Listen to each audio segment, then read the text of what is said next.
Parte 3. Capítulo 15. Sinto apenas como se o mundo estivesse se desmanchando, como se nada fosse real, como se eu olhasse para os meus dedos e percebessem que estão sumindo. Não tenho ideia do que você está falando, digo a tia Leia. Ela se vira para mim com uma sobrancelha erguida, mas no instante em que ela olha para o meu rosto sob a luz azul oscilante da TV, sua expressão fica mais suave. Você não sabe mesmo? Balanço a cabeça. Sinto Harper e Peter se aproximando e parando, um de cada lado meu, prontos para me proteger. Harper aperta meu ombro como fosse me consolando. Porra, minha senhora, qual é o seu problema? Pergunta ela irritada, com a minha tia. É assim que você dá uma notícia bombástica dessas? Eu não fazia ideia, responde tia Leia, um pouco desesperada. Não sabia mesmo.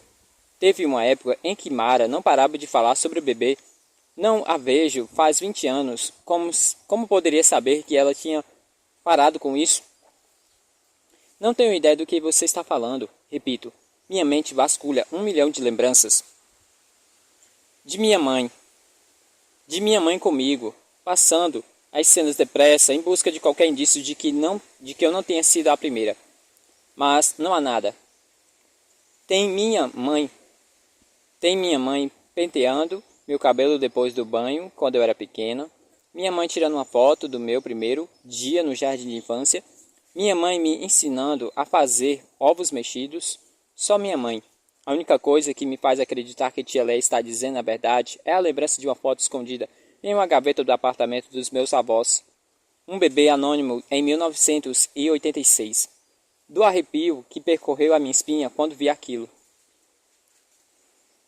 Minha irmã, tia Leia, suspira. Você sabe alguma coisa sobre como seus pais se conheceram? Eles se encontraram na faculdade, respondo, prontamente, quando a história de amor deles me foi contada várias vezes, como um conto de fadas. Foram obrigados a ir a um encontro às cegas pelos seus colegas de quarto insistentes. Foram ver um filme fora do campus. Dividiram chocolates e Coca-Cola. Meu pai estava nervoso, enquanto minha mãe, toda fofa, pensava, é com esse homem que eu vou me casar. Mas tia Leia balança a cabeça. Não, eles não se conheceram... Perdão.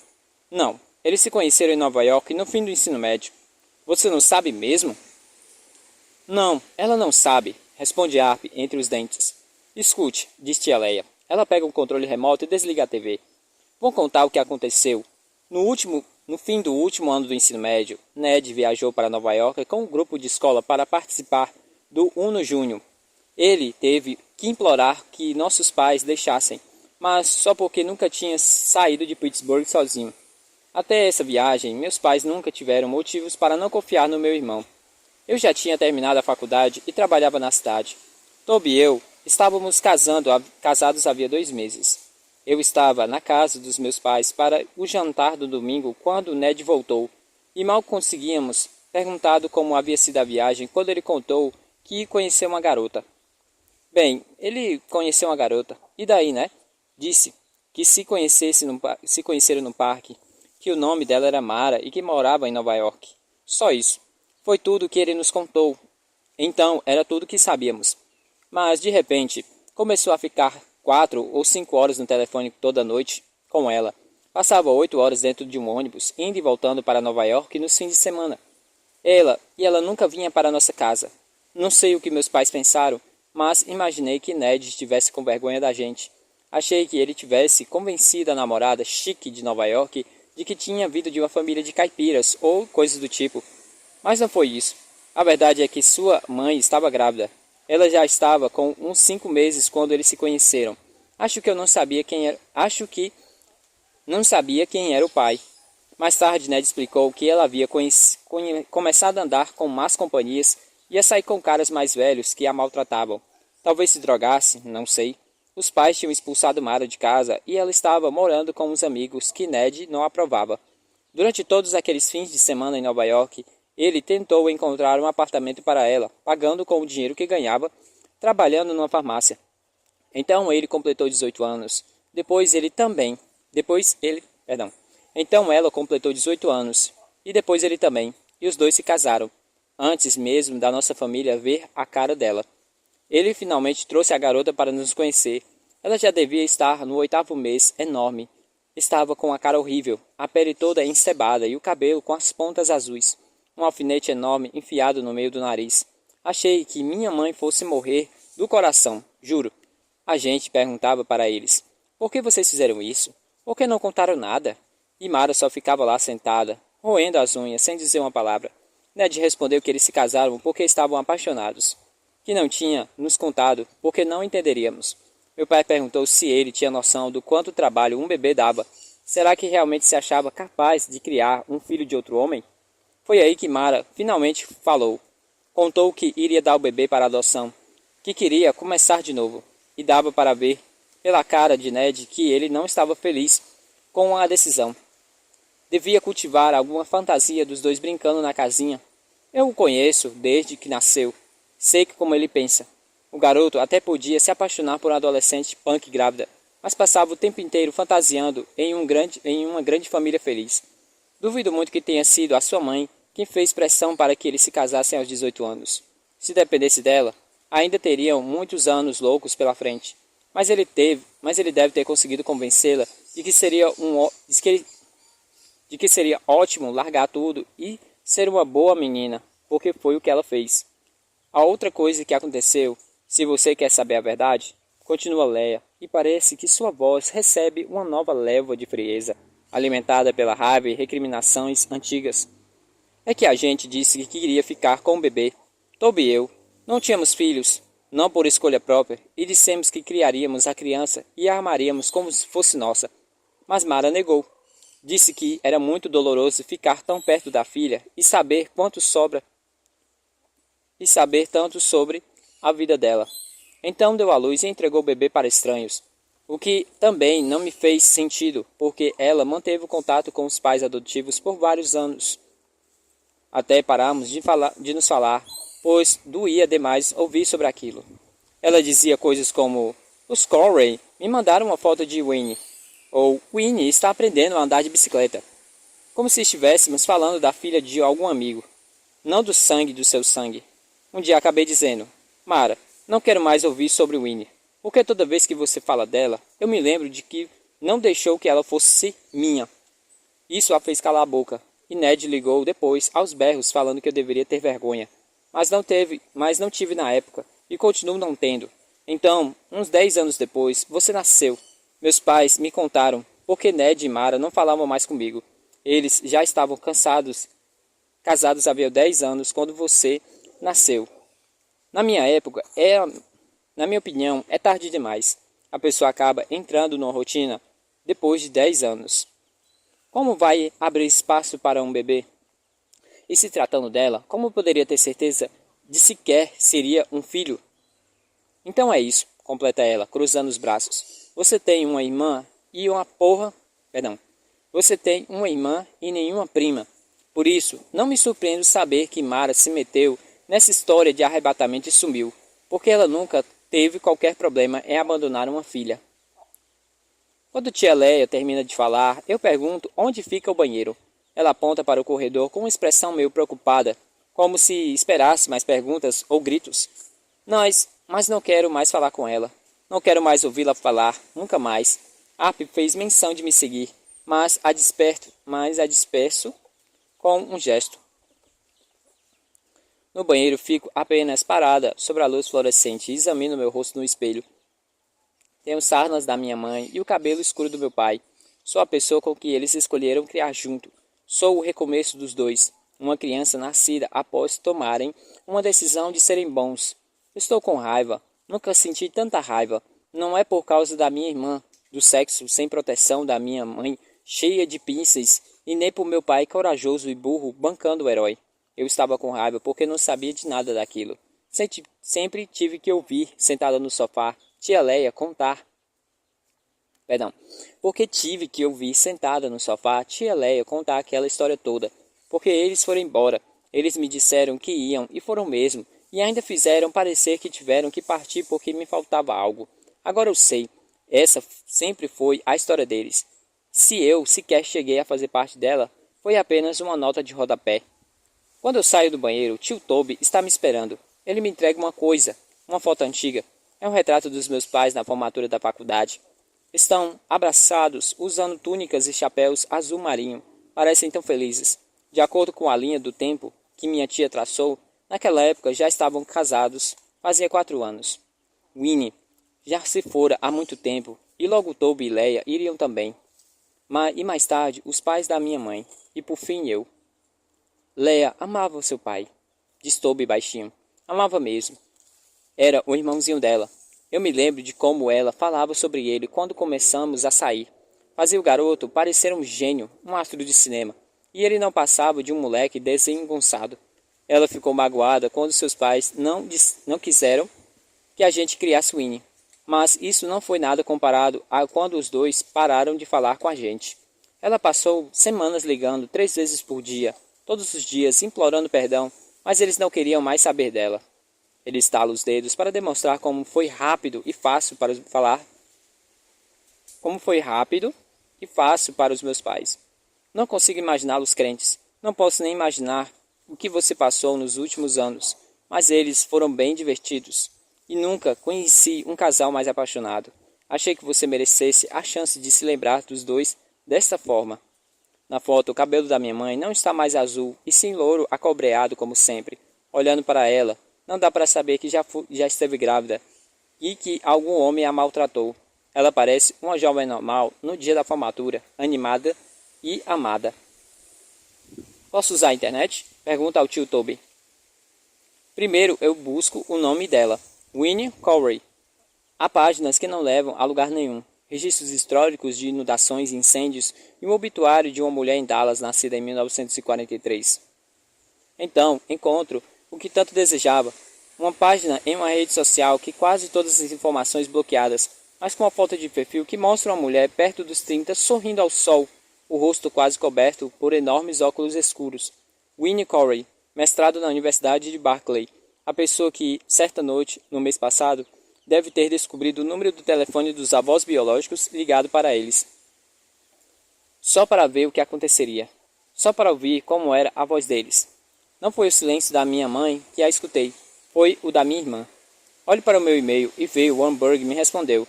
Ela está feliz de saber que estou segura e acompanhado de Arp também. Warnberg entregou a carta de demissão quando a escola virou crente e se mudou para Sacramento com os pais. Ela passou seu telefone e pediu para que eu ligasse caso precisasse de alguma coisa. Mas também disse, Vive, você vai viver uma vida plena e feliz. Eu acredito nisso, apesar de tudo que tem acontecido no país nos últimos 2 meses. Mas eu seria negligente com os meus deveres de adulta responsável se não a encorajasse a ficar onde está, na Dakota do Sul. Parece um lugar seguro, e a essa altura não há muitos locais assim. Fique escondida até que tudo isso passe. Ops, anoto seu telefone em um pedaço do meu papel e guardo no bolso. Esconda a foto que ganhei do tio Toby no meio de uma pilha de contas perto do teclado. Não quero essa foto. Não conheço essas pessoas. Nunca conheci. Não me importa quem vai encontrá-los, Leia ou Toby. Nem quando, nem o que eles vão pensar quando isso acontecer. Eu já terei ido embora há muito tempo. Serei só uma garota que chegou e interrompeu o jantar em uma quarta-feira de junho qualquer. Arpie anda de um lado para o outro na sala de estar, ajeitando a saia do vestido, toda nervosa, enquanto Peter aguarda encostado na parede com as mãos nos bolsos. Quando entro, ele se estica e Arpie para de andar. Os dois olham para mim com medo. Ouço alguém revirando as coisas na cozinha e o barulho de panelas e pratos se chocando. Ela quer que a gente passe a noite aqui, murmura Peter. Está se sentindo mal. Pediu uma pizza pra gente. Balança a cabeça. Quero dar o fora daqui, suspiro. Peter abre a boca, como se fosse questionar minha decisão, e provavelmente tem razão em falar isso. Eu não devia culpar minha tia por coisas que meus pais nunca me contaram, mas antes que ele possa dizer alguma coisa, Arpie para ao meu lado e entrelaça um abraço ao meu. Não vamos esquentar a cabeça, nos despedindo, tá bom? Diz ela. A esta altura, estou achando que sua tia vai começar a lavar roupa suja na nossa frente, literalmente. Capítulo 16. Já é noite quando saímos de Salt Lake City. Eu me ofereço para dirigir, já que estou privando os meus amigos de cama e pizza, mas Arpie não me dá ouvidos. Ela abre a porta de trás para me deixar entrar e larga a garrafa de vodka ao meu alcance. Então vai atrás do volante. Não dá para ver muita coisa pela janela, mas depois de um tempo, Peter, que andou estudando o mapa, diz que estamos nas salinas. Segundo ele, toda a área à nossa volta está coberta de sal e se fosse dia, tudo estaria brilhando em branco e prata. Isso me faz querer voltar em algum dia, se o mundo continuar girando. Perdão, me faz querer voltar aqui algum dia, se o mundo continuar girando. Gostaria de ver essas coisas que nunca vi, sem toda a confusão de raiva e ansiedade martelando na minha nuca, que nem um gongo. Para meu alívio, Harp e Peter não falam comigo. Eu não saberia o que responder. Eu não consigo nem focar em contar a eles o que deve ter sido Winnie, minha meia-irmã, a ligação que atendi lá em Nova York, que também deve haver alguma explicação lógica para a correspondência que Peter recebia. Que essa viagem só pode acabar mal para todos nós. Sei disso agora, mas mesmo assim não conto nada a eles. A única coisa que menciono é o hambúrguer. Conto para a Harp sobre o e-mail que mandei e a resposta dela. E ela é legal bastante para não me sacanear quando digo que o hambúrguer recomendou que continuássemos na Dakota do Sul. Podemos parar em Sacramento no caminho, sugere Harp, animada, e sei que ela só está tentando compensar pela forma como se comportou antes e pela bomba que minha tia soltou em cima de mim, mas acho fofo mesmo assim. Cochilo e acordo várias vezes, sem conseguir ignorar o barulho inconstante e cada vez mais alto que o motor está começando a fazer.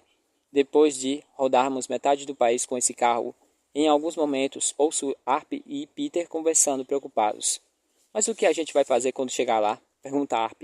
No estado em que estou, nem dormindo e nem totalmente acordado, confundo meus amigos com os meus pais. Estamos voltando ao carro depois de um passeio no parque de diversões ou após ver um filme que acabou mais tarde do que esperado. E quando chegamos em casa, os dois vão me colocar na cama e ouvirei suas vozes diminuindo enquanto seguem pelo corredor até o quarto deles. Estarei tão sonolenta e segura que vou perdoá-los. Essa tradição vai simplesmente derreter como gelo. Sinto tristeza insuportável, uma espécie de asfixia. Quando acordo e percebo que estou enganada. Desperto porque o carro parou e alguém bateu a porta do carona. Lá fora, pela janela, vejo uma placa de motel e observo Peter andar até a recepção. Atrás dele brilha um letreiro neon de cassino, com os dizeres: Pecadores, vocês vão para o inferno, mas não precisam ir para a falência. Harp se vira para nós bocejando. O relógio do rádio indica que são 2:30 da manhã. Foi mal, cara, diz ela. Eu não aguentava mais dirigir. Onde estamos? Winnemucca, Nevada. Harp dá de ombros. Parece tranquilo. Tipo, se o cassino dos pecadores ainda estiver inteiro, acho que vamos conseguir passar a noite em segurança. Odeio ter nos trazido para cá, para o meio do nada, por causa de um palpite bem duvidoso. Odeio ter me enganado, tanto meu palpite. Não posso deixar que Harp continue pensando que acredito naquilo. Olha, mas ela levanta a mão. A gente deveria ter uma conversa séria. Em algum momento, eu concordo. Mas agora, vamos apenas concordar que seremos melhores amigos para sempre. E não estou dizendo isso só porque existe a chance de esse para sempre durar só até setembro, viu? Faço que sim com a cabeça. Ela sorri e sai do carro. Peter já voltou de volta com as chaves que entrega para Harp. Então senta-se no banco de trás, ao meu lado. Harp pega sua bagagem no porta-malas e vai de costas até as escadas, erguendo as sobrancelhas para mim de forma sugestiva. Olho para Peter. Foi mal, diz ele. Só queria conversar sós com você. Sem problemas. Minha intenção não era que a frase soasse como uma pergunta. Sem problemas? Minha intenção não era que a frase soasse como uma pergunta, mas fico imediatamente nervosa por ele estar tão perto e por estarmos sozinhos. Peter me olha prudentemente e preocupado. Você está bem? Eu não sei. O que aconteceu hoje foi escroto, diz ele. E tudo bem se você não quiser falar sobre isso agora, mas nem nunca. Eu só queria perguntar como você estava sem Harp por perto para ela. Eu só queria perguntar como você estava sem Harp por perto para ela não lhe fazer nenhuma piadinha. Sabe, eu só queria dizer que o que você está sentindo Não importa o que seja, é completamente normal. É mesmo? Fico irritada na mesma hora. Não com ele, contudo. É tão fácil ficar com raiva e é tão mais confortável do que todas essas emoções que estou sentindo. Ufa, sabe, eu aprendi a buscar no Google, eu pretendia buscar no Google relações normais ao descobrir com toda a sua vida tenha sido mentiras. Relações normais ao descobrir que toda a sua vida tem sido uma mentira. Mas esqueci completamente. Sua vida não é uma mentira, diz ele suavemente. É sim, Peter, grito. É claro que é. Desde quando eu era criança, eles viviam contando histórias sobre como eles se conheceram, onde deram o primeiro beijo e como sempre foi tudo tão fácil. Eles sempre formaram um casal, uma dupla invencível, e passei todo esse tempo achando que eles fossem boa o bastante. E passei todo esse tempo achando que, se eu fosse boa o bastante, muito boa mesmo, eles me deixariam entrar para o clube. Mas nunca disseram, Peter. E agora eu sei que isso sequer passou pela cabeça deles. Porque eu sou só uma prova. A prova de que minha mãe havia se regenerado. E que o meu pai tinha sido a salvação dela. Estou chorando, mas Peter se aproxima um pouco e segura minha mão. Você não era mais isso. Você era mais do que isso para eles, Vive. Eles amavam você. Como você pode saber disso? É impossível. Eles tinham que amar você, retruca ele com firmeza. Porque você é Vivian Apple, porra. O carro fica em silêncio, exceto pelas minhas fungadas. Peter ergue o braço e olha para ele, sem entender. Então, usa a manga para enxugar o meu rosto. Olha só, começa ele. Você está puta com os dois, e com toda razão. Eles mentiram. Contaram uma versão inventada de que eram e das coisas que viveram. Mas não devia ter feito isso, Vive. Mas olha, se tem uma coisa que aprendi nos últimos 8 anos, é que as pessoas gostam de inventar histórias sobre sua origem. Não conseguem evitar. Eles não confiam no mundo ao redor. E ele é bom demais para elas, ou é bom de bastante, ou não é bom bastante. Então inventam histórias. Dizem a si mesmo que um velho mago que vive no céu as moldou de barro e as colocou aqui para dar uma telha. Perdão. E as colocou aqui até dar na telha que devem pegá-las de volta. Seus pais não gostam do mito da criação deles. Só isso. Tinha muita dor e caos envolvidos, e eles mesmos sentiam vergonha. Então contaram a si próprios uma história que era passivelmente verdadeira, sobre duas boas pessoas que mereciam de fato levar uma vida feliz. E em algum momento eles devem ter começado a acreditar nessa versão inventada da história. Mas o negócio é que isso não importa. Para os seus pais, ou para qualquer outra pessoa, não importa de onde viemos, para onde vamos e quando isso vai acontecer. A única coisa que importa é que a gente precisa fazer enquanto estamos aqui e se a gente fizer isso bem. A única luz iluminando o carro vem do letreiro piscante do Cassino dos Pecadores. Então o contorno do rosto de Peter some e reaparece sem parar enquanto ele fala. Não estou mais chorando. Fico olhando para o seu rosto gentil e ele olha de volta para mim. E o que a gente precisa fazer? Pergunto. Ele abre um pequeno sorriso. Bem, Vive, não sei. Provavelmente temos que amar uns aos outros. Me aproximo uns 2 centímetros dele, acabando de vez com o espaço que havia entre nós, e encontro seus lábios sob a luz intermitente. Ele me beija de um jeito tão suave que me pergunto se é uma forma gentil de me rejeitar, de me preparar para o momento constrangedor em que terei de me afastar dele. Mas então ele toca o meu cabelo e o meu pescoço, passa a mão esquerda no meu braço direito, nu. De repente estou me agarrando com Peter e Vei, no banco de trás de um carro roubado.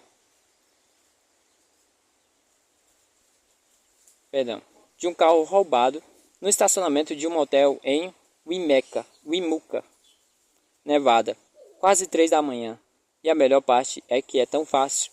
Meu cérebro fica em silêncio. Quase todas as preocupações, dúvidas e temores que não saíam da minha cabeça a menos de um minuto se tornam um ruído de fundo. Eu rio com a boca ainda colada na de Peter. É foda, comenta ele se afastando. Uma risada. Exatamente o que todo cara quer ouvir nesse momento. É só que isso foi divertido. Beijo o canto da sua boca, o queixo e a mandíbula. Ele toca a minha bochecha com uma mão quentinha. Concordo, ele me beija outra vez. Mas, assim, é só constar. Quando falei que precisávamos amar uns aos outros, não quis dizer nesse exato momento, aqui no estacionamento. Nós apenas nos beijamos, mas dá uma vontade de ir mais longe. Mas dá uma vontade de ir mais longe, de me sentar no colo dele nesse banco apertado e ver o que é que acontece, mas eu resisto. Não sei se essa vontade vem de um desejo real ou apenas de um instinto autodestrutivo, de uma forma de abafar a dor deste dia com o máximo de alegria inconsequente possível. Então saio do carro meia hora depois, me sentindo feliz. Ele carrega nossas malas para o quarto e ao chegarmos na porta, coloco tudo no chão e segura meu rosto para me beijar. Uma última vez, sem fazer barulho. Harp deixou a porta destrancada e uma luz acesa. Ela já está na cama. Peter faz um gesto indicando para que eu me deite com ela. Há um sofá perto da janela, onde ele vai dormir. Eu me acomodo silenciosamente ao lado da minha amiga, enquanto Peter vai escovar os dentes. Harp abre os olhos na mesma hora, e não consegue esconder o sorriso. Oi, Vivi, sussurra. Seu nariz está um pouco vermelho. Será que devo perguntar como isso aconteceu? Eu levo a mão ao nariz. Parece um pouco arranhado pelo contato com a barba para fazer de Peter. Não preciso responder. Harp já está rindo baixinho ao meu lado. Abre um sorriso e fecha os olhos. Quando acordo, as luzes estão apagadas e ainda está escuro lá fora. Mas alguém bate com força na porta, fazendo um estardalhaço. Eu me sento na cama assustado e posso ver os olhos de Harp arregalados brilhando sobre a festa do luar que atravessa as cortinas. Peter está agachado perto da porta ouvindo. Ele leva um dedo aos lábios que beijei ainda há pouco. É a gerência, grita uma voz masculina do outro lado de fora. Abra agora mesmo. Abra agora mesmo. O relógio diz que são 5 da manhã. Não sei o que vamos fazer. Peter faz o check-in sozinho. Se o gerente encontrar Harp e eu aqui e for minimamente crente, nem imagino a merda que pode dar. Podemos acabar feridos. Podemos acabar mortos. O homem não para de bater. Peter faz gestos frenéticos, mandando a gente se esconder em algum lugar. Mas aonde? É só uma suíte. Harp se levanta sem fazer barulho, e entra no guarda-roupa. E eu coro para me juntar a ela. Peter fecha a porta com a gente lá dentro e ouvimos ligar o abajur e abrir a porta. Desculpa. Nós ouvimos Peter bocejar. Eu estava apagado. Algum problema? Você está sozinho? Pergunta o homem. É claro, responde Peter. E mesmo dentro do guarda-roupa, sei que ele foi rápido e enfático demais. Não consigo respirar direito. No escuro, a mão de Harp encontra a minha. Há um momento de silêncio e ficamos um tempo apenas esperando indefinidamente. Quando ouvimos outra vez a voz do cara, noto que está mais perto. Percebo que ele passou por Peter para fazer uma inspeção no quarto todo. Aperta a mão de Harp com tanta força que fico com medo de quebrar os dedos dela. Desculpe, diz o homem com uma voz um pouco mais tranquila. Recebemos um telefonema de outro hóspede dizendo que tinha alguém fornicando aqui. Isso pode ser permitido em alguns motéis de Winnetka. Mas a Shady Pines não tolera esse tipo de comportamento. Nem mesmo agora e nem nunca. Eu entendo, Peter responde solene. Mas agora estou aqui, continua o homem, falando um pouquinho mais alto. Ele deu um outro passo em direção ao guarda-roupa. Veja só, é só um garoto cristão como qualquer outro, não é mesmo? Sim, é claro. Sim, concorda o homem. É claro. Você tem uma coisa estranha. Você trouxe um monte de malas, não trouxe? Consigo visualizá-lo ao pé da cama. Minha mala e a de Harp, além da de Peter. Ele só precisa pensar em uma explicação convincente para ter tanta mala e depressa. Depois disso, o que teremos que fazer é esperar que o gerente vá embora e dê um jeito de nós três sairmos de fininho do quarto e voltarmos para o carro. Não paro de pensar. É culpa minha. É culpa minha.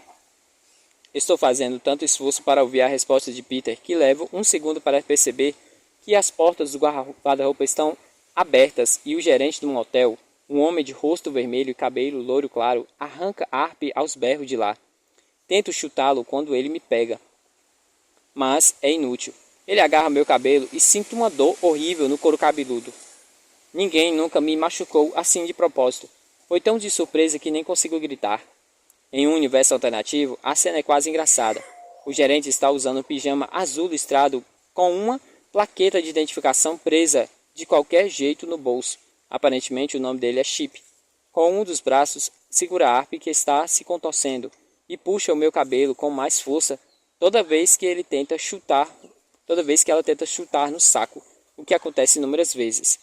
Chip murmura versículos do livro de Freak entre os dentes, passando por o que parecem justificar aquela agressão. Não os poupe do chicote, ou ela cuspirá palavras venenosas como uma víbora por toda a sua vida. Peter parte para cima do gerente, socando o cara e o pescoço dele, e o homem salta nós duas. Ela profanou o corpo com atos impuros e arderá nas chamas divinas, diz ele, imperioso, ao empurrar Peter, que tropeça na alça da minha mala e cai no chão, permitindo que Chip avance. Meu couro cabeludo está pegando fogo. Meus olhos estão cheios de lágrimas. Vamos morrer aqui, percebo. Vamos morrer aqui. Do mesmo jeito que Raj e Melody hop kick com violência e medo. Acho que estou em um estado de choque. Posso ouvir uma voz dentro de mim dizendo: levanta, Vivi, levanta. Mas quando tento ficar de pé, meus joelhos fraquejam. Então percebo que a voz não é minha, é de Harp. Ela está tentando me encorajar com o próprio corpo, quase me arrastando para a porta. Chip está sendo distraído por Peter, que se recusa a continuar caído. Vejo o gerente dar uma e depois 2 socos fortes na cara de Peter, mas que percebe minha hesitação. Vai logo, grita ele. Corremos. Descemos ruidosamente a escada até o estacionamento e disparamos para o carro dos meus avós. Harp foi a última a dirigir e ainda está com as chaves. Durante o segundo em que ela leva para encontrar a chave certa, fico olhando para a porta do nosso quarto.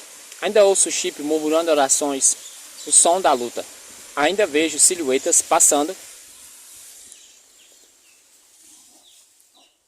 pelo batente da porta. Harp entrou no carro e dá partida. Ela abre a porta do carona. Vamos! Grita, mas não consigo me mexer. Não até ver o rosto dele. De repente Peter sai correndo do quarto e desce 2 degraus de cada vez. Chip vai atrás dele com uma velocidade surpreendente. Entro no carro e Harp logo dá ré até a estrada, tentando encontrar Peter. Estico o braço para abrir a porta para ele, mas chegamos uns segundos atrasados. Chip já o alcançou e o agarra pelo pescoço. Ele começa a arrastá-lo de volta até a recepção. Merda, merda, merda! Merda! Sussurra Harp, mas não diminui a velocidade. Harp! Não podemos ficar, Vivi. Quanto mais tempo a gente demorar aqui, maior é a chance da multidão de crentes aparecer para ajudar.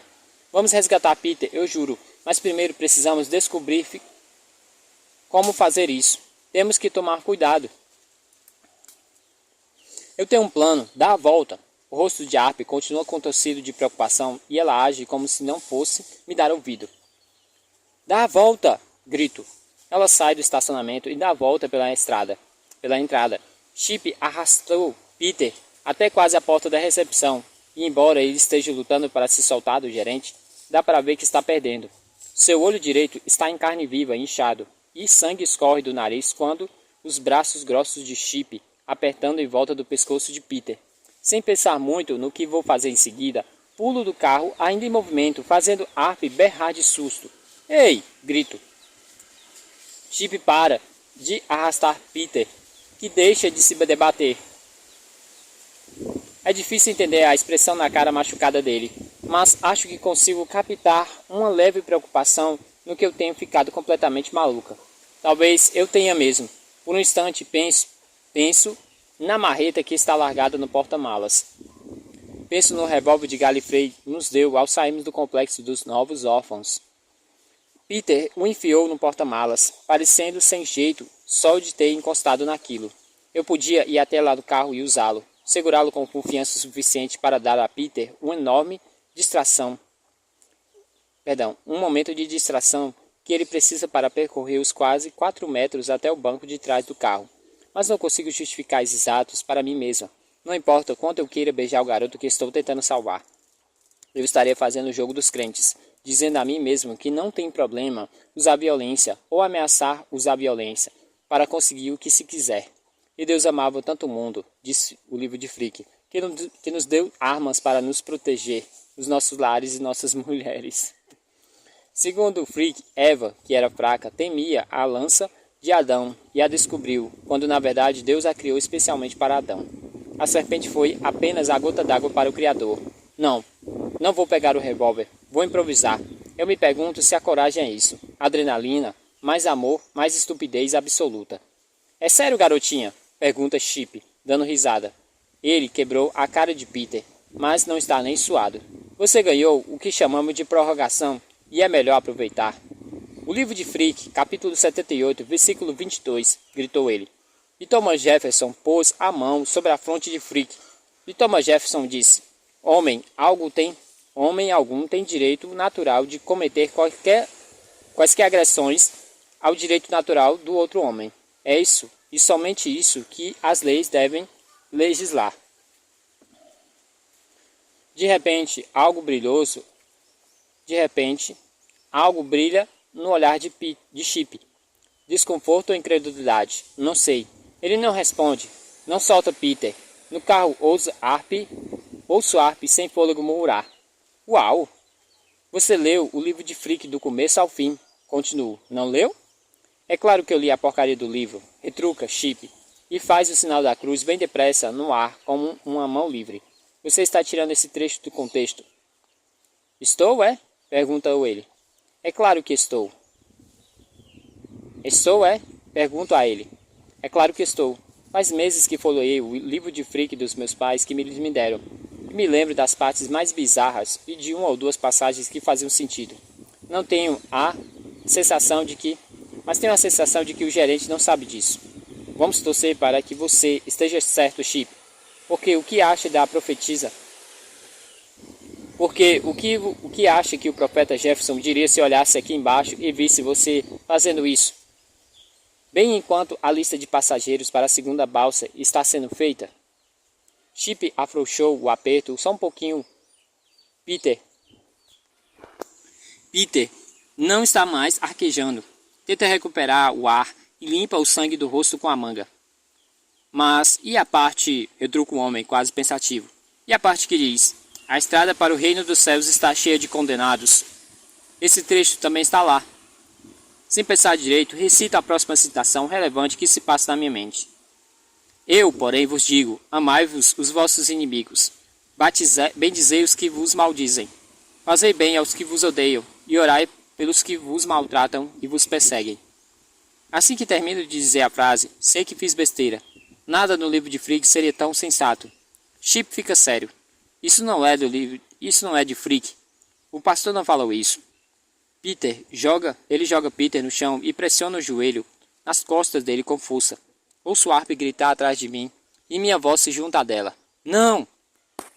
Eu me viro para o carro sem nem pensar e a imagem da arma do porta-luvas gravada na minha mente. Mas então ouço a voz de Peter tão baixinha que mal dá para escutar direito. Minha carteira, diz ele. Chip balança a cabeça, dando uma joelhada nas costas de Peter. Não quero seu dinheiro, retruca ele com desprezo. Não, balança. Peter balança a cabeça. Meu pai, me dê a minha carteira, no bolso de trás. Meu pai. Não sei qual é o plano dele. Quero pegar o revólver apontado para Chip, até que Peter esteja em segurança no banco de trás. Quero protegê-lo, esse garoto gentil que um dia eu poderia amar. Quero machucar cada pessoa que faz mal a ele. Mesmo contra sua vontade, Chip está intrigado e pega a carteira de Peter no bolso de trás, abrindo com uma só mão. Examina algo lá dentro e solta Peter de repente, como se a pele do garoto queimasse. Ele cai de joelhos. Não foi esse nome que você fez no check-in, afirma Chip com uma voz falhando. Peter assente. Pega a carteira com as mãos de Chip e tira um papel do bolso dobrado, quase do tamanho de um cartão de visitas. Ele o entrega ao gerente, que o desdobra. Fica só observando com os olhos arregalados. Ele segura o que quer que seja junto ao peito. Meu filho, diz Chip, sua voz ficando de uma hora para outra mais baixa e respeitosa. Preciso lhe dizer que sinto muito mesmo por ter feito algumas superstições infundadas sobre você. Deixa pra lá, responde Peter, levando-se com dificuldade. Você consegue entender o que eu estava preocupado. Chip se aproxima para ajudá-lo, mas hesita. Ele agora parece estar com medo de Peter, do que o garoto vai fazer. São tempos perigosos, você sabe muito bem disso. Espero que me mantenha em suas orações. Peter finalmente consegue ficar em pé, com uma careta de dor. A mão aperta a lateral do corpo. Ele começa a mancar até o carro, mas para e olha para mim. Parece prestes a vomitar. Me desculpe, pede baixinho. Seu pai é um grande homem, grita o Chip atrás dele. Mas Peter o ignora, abre a porta de trás e se arrasta para o banco de trás. Era um patriota, senhorita, continua ele. Mais baixinho, após Peter ter batido a porta. Você acha que ele se importa se eu ficasse com isso? Chip dá um passo à frente para mostrar que Peter se lhe entregou.